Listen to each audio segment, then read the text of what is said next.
Hello and welcome to Life in the Mind, a neurodivergent podcast by neurodivergent people. I'm Murray Spear. And I'm Joy Amy Wigman.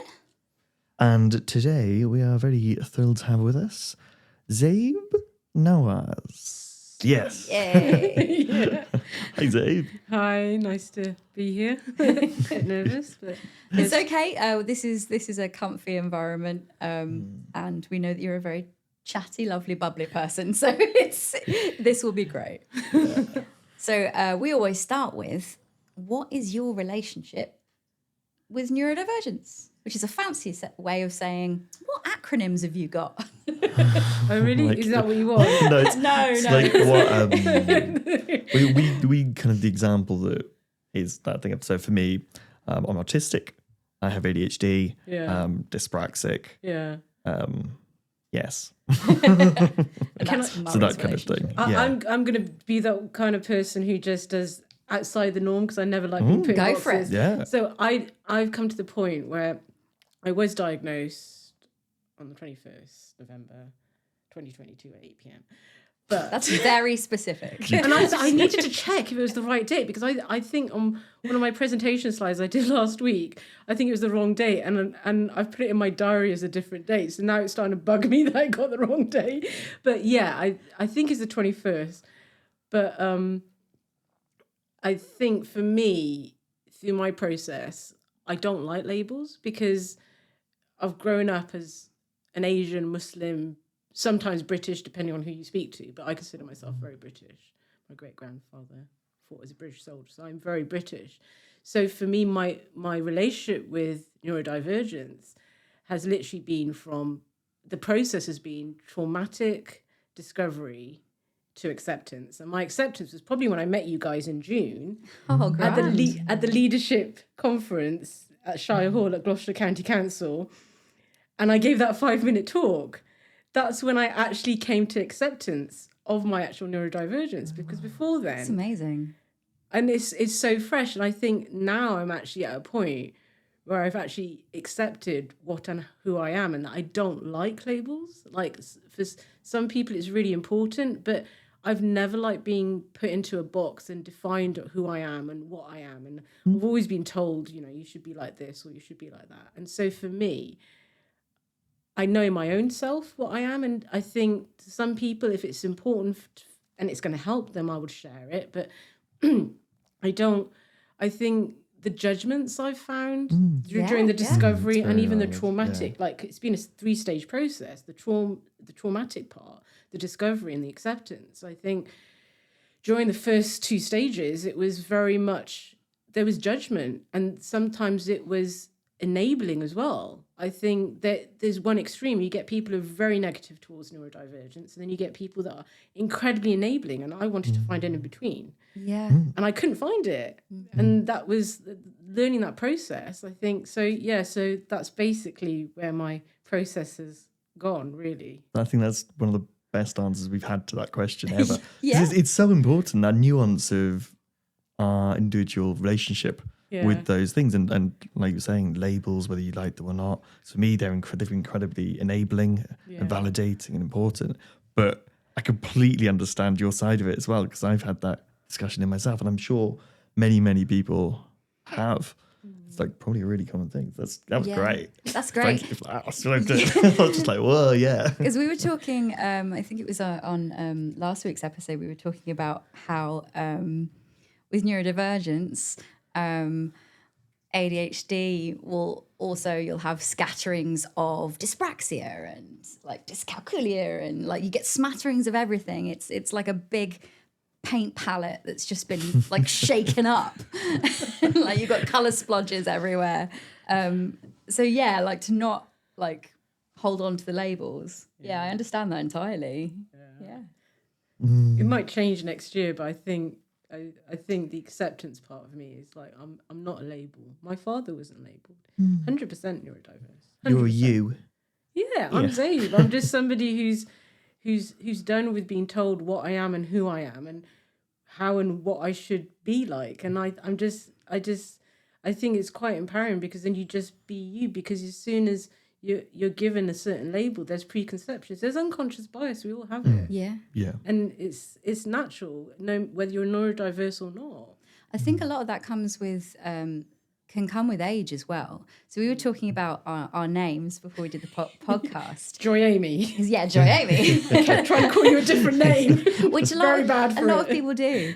And you were talking about the pronunciation of your name and about how in the past you've just been like, oh yeah, you can say it like that, that's fine. Yeah. Whereas now you're picking up and going, actually, it's pronounced this. Yeah. And I had a similar thing of when I was a child, I would let everybody call me Joy because I was too shy and I was too timid to say, actually, no, my name's Joy Amy. Can you call me Joy Amy? And it wasn't until adulthood that I got that.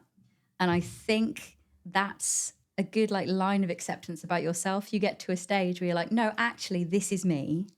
This is who I am. And I think a lot of people with these late discoveries, late diagnoses, it's because they've got to a point where they're, right, I'm done with what I put out into the world as what I should be. I want to just be me now. Yeah, 100%. Yeah, 100%. And I think at the Cheltenham Lit Festival where you guys were at, I just came near the end. And I think even at the Gloucester County Council, the leadership conference that you both were at where we met, both times I think either one of you, I think it might have been you, Murray, or it might have been you, Joy Amy, you said that if you've met one autistic person, you've met one autistic person. And I think that's basically the nail on the head, isn't it? Because and so, you know, if you've met one Asian Muslim person, you've met one Asian person. If you've met one British Muslim, you've met one British Muslim. Everybody's different. We all have our nuances. And it's the same with horses. No horse is the same. You have these labels, a ginger horse is like this, a cob horse is like this. But no, it's not. Yeah. It's like, take the individual, take the person, because that's when you're going to get to know how amazing. Well, I'm talking about horses. You're allowed to talk about horses. So Zayn works for the HHPDA, which is Horses Helping People with Depression and Anxiety. So you might get a lot of horse metaphors. Totally get horse metaphors.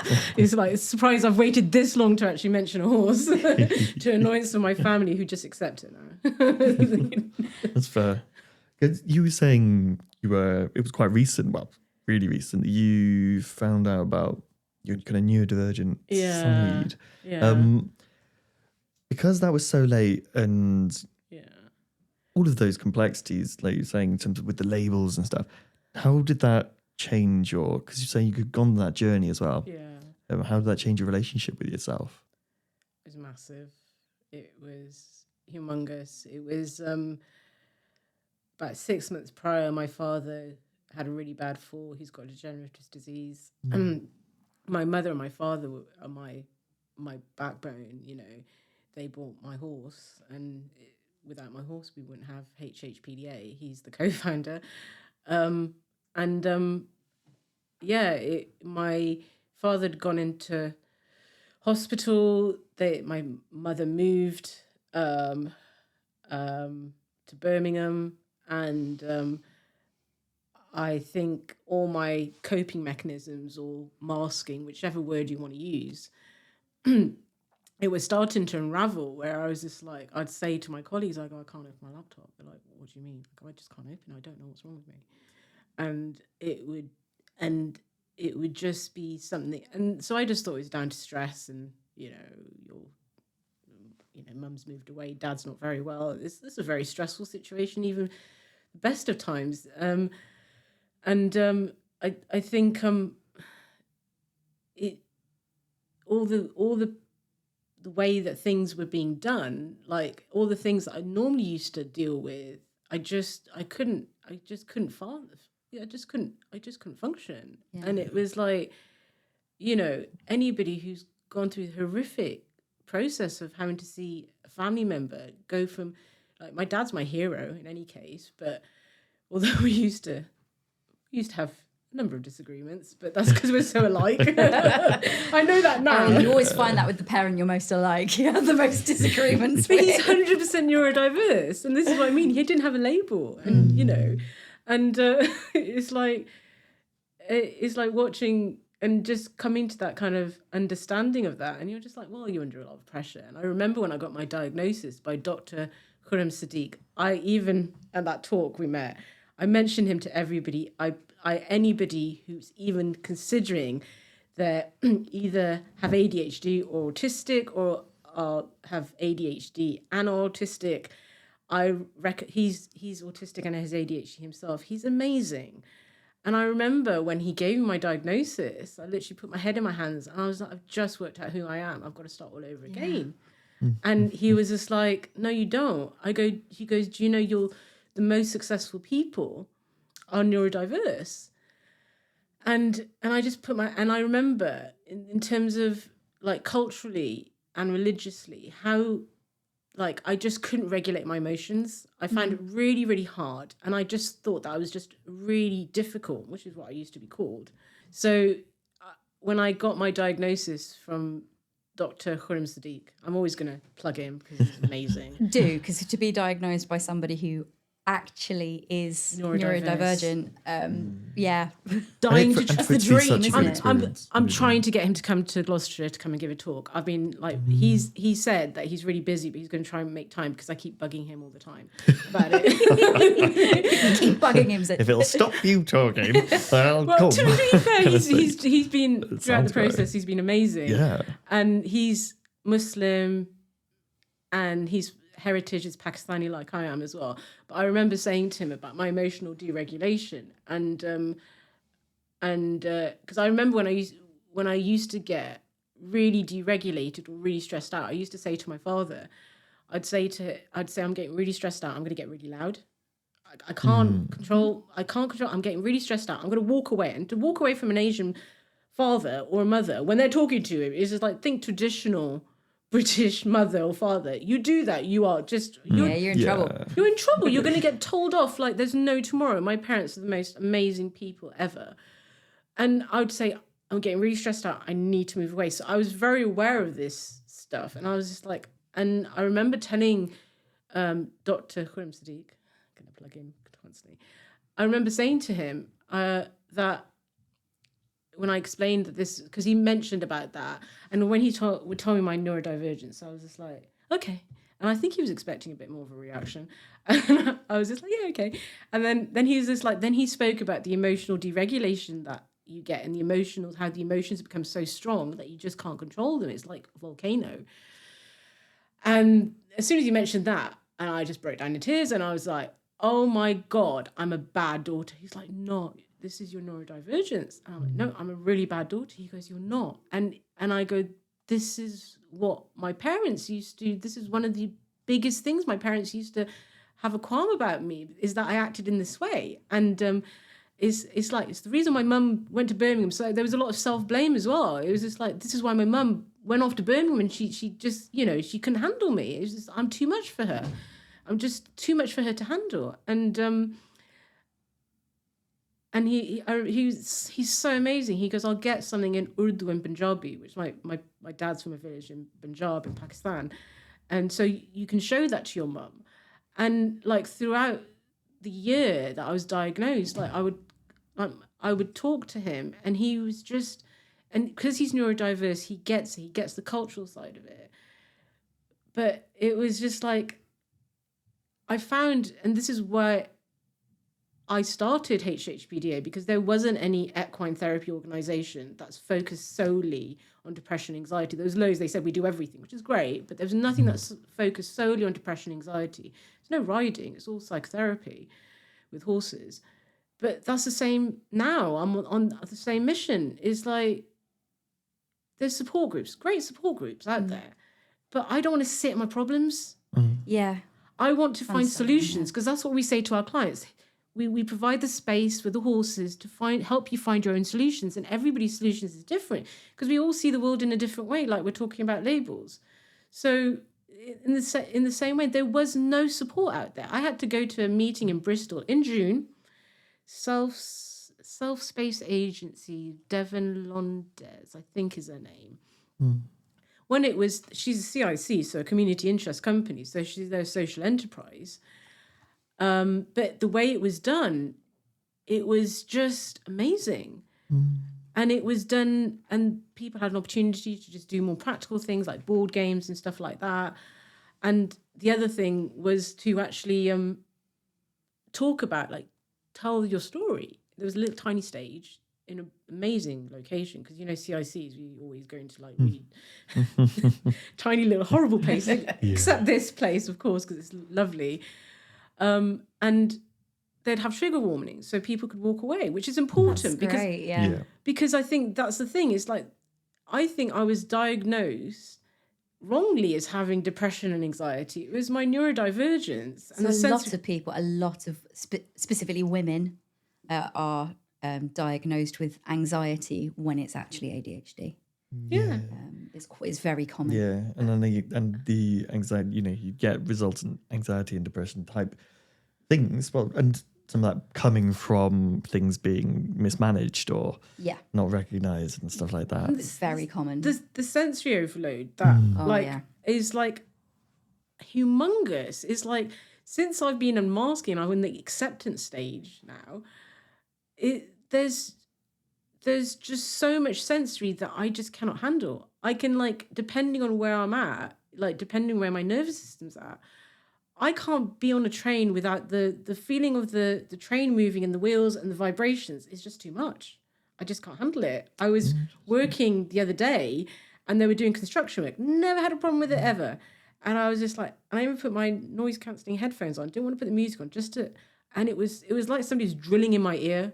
And I've never experienced that in my entire life. And I'm just like, great. It's really interesting, isn't it? That once you have that discovery of your neurodivergence, you are much more aware of what is affecting you in that way. Yeah. And I know I've had people say to me, like, well, you could cope with it before. I'm like, well, I wasn't coping with it before. Now I'm aware of the things that are causing that. And that awareness does make it more overwhelming, but it also gives me the tools and the warning to be able to protect myself from it. Yeah. And you deal with it there and then as well, rather than just going, build.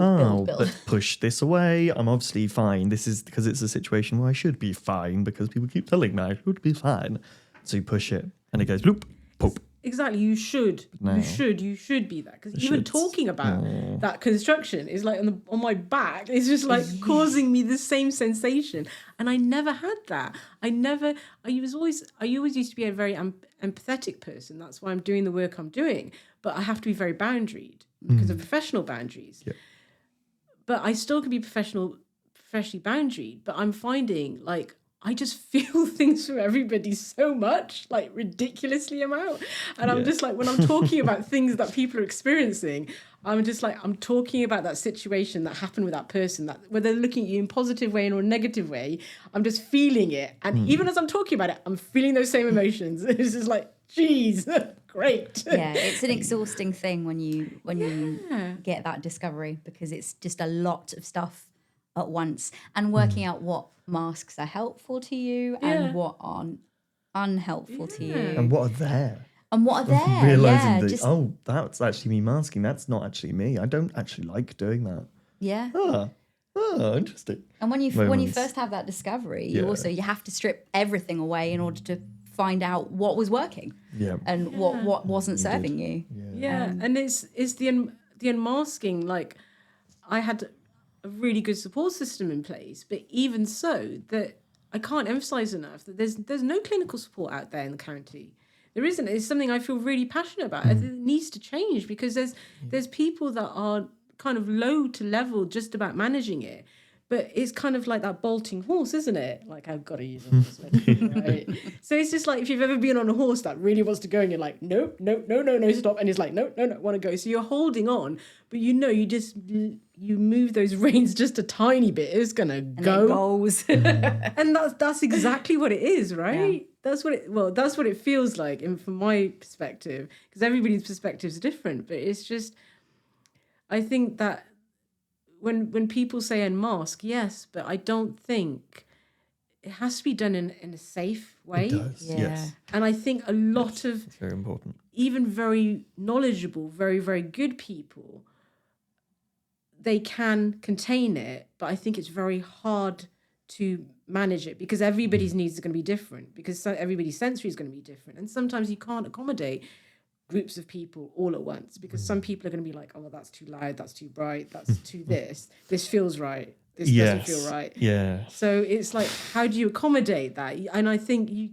have to. It's one of those most common things you come across, as once people perceive you as a bit of an expert on the subject. Oh, well, how do I accommodate the neurodivergent people in my office? It's like, and we talked about this before in our work episode. Oh, well, there's no one. The best thing you can do is ask questions, because each person's needs will be slightly different. And realistically, they're going to vary, because you'll have someone who really likes white noise, so loves having the aircon on. Somebody who that is hell for. Somebody who needs lights bright enough to be able to concentrate. Other people who that's hell for. And so just trying to find that, there's no middle. There is a middle ground, but there's no one option, because everyone's different. And I wasn't trying to be rude by rolling my eyes, because no. Because it's just like when people, I've never been the most PC person ever. It's got me in trouble actually quite a few times. But and to my despair of my parents, because they're the most politest people ever, and I'll just be like, well, why don't you just do that? Lack of filter, you say. Well, interestingly, talking of which, I remember as a child, I must have been about 10, 11 maybe, saying, Mum, I don't like them. They're not very nice. They're very fake people. I got the most rollicking ever in my entire life. Suffice to say, we are no longer friends with those people for those exact reasons, for what the 10-year-old said. So, and I'd be saying stuff like that. Yeah. Stephen King always says in his books, listen to the children. Listen to children and disabled folks. Oh no, because they're always right. And so if they are both, you listen to the child. I'm not sure if that's a good correlation that I'm being compared to a horror. They're always the ones that know what's going on in the horror thing. Always listen to them. It seems a bit kind of. So when you said Stephen King, I'm like, oh my God, I'm being compared to that. I'm a bit of a horror obsessive. Oh, okay, that's okay. That makes you feel better. They're always the good guys. Anyway, let's bring it to a close here. We're very lucky to have Zabe recording another episode for us, so that we can talk about her work with horses and about anxiety and depression and how we all cope with that. But thank you so much for joining us today, Zabe. We're really interested. Amazing. Thank you. Okay, folks, that's it for this episode. You can follow us on Instagram at life.inthemind. Our other socials are linked in our bio. Don't forget to like, subscribe, and comment. See you next time.